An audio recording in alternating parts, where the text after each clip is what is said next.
Probleme cu garderoba. Dressingul trebuia să-i fie sanctuar, dar acum părea o închisoare. Intrase să-și ia un plover, dar când ajunsese la ușă, aceasta nu se putea mișca. Mânerul refuza să se întoarcă, ca și cum cineva ar fi încuiat-o de pe cealaltă parte.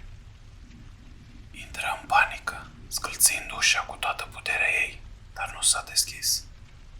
Telefonul ei era în camera de zi și nu putea auzi dacă cineva o suna. Era prinsă înăuntru, singură în întuneric. Au trecut ore, gâtul ei era dureros de la strigătele ei și era înghețată, tremurând de frică și de la frigul dulapului. A încercat să respire adânc și să se calmeze, dar nimic nu a funcționat. Mintea îi juca veste. Putea să-și jure că aude șoapte și pași ușori în afara dulapului, dar poate că era doar imaginația ei. Apoi, șoaptele au devenit mai clare. A putut auzi sunetul cuiva mișcându-se în camera de afara dulapului. Respirația ei s-a oprit în sec când a ascultat mai atent. Era vocea unui bărbat, moale și joasă, dar nu putea înțelege ce spunea. Vroia să strige după ajutor, dar era prea speriată. Dacă o auzea, și el a fost cel care a încuiat-o aici. Sunetul bărbatului mișcându-se în jurul camerei a crescut în intensitate. Apoi, ușa dulapului a început să se scâlție. El încerca să o deschidă. Ea a împins ușa cu toată puterea ei, dar nu a ținut. A simțit respirația lui pe ceafa ei în timp ce ușa se deschidea, iar ea s-a întors să-l confrunte.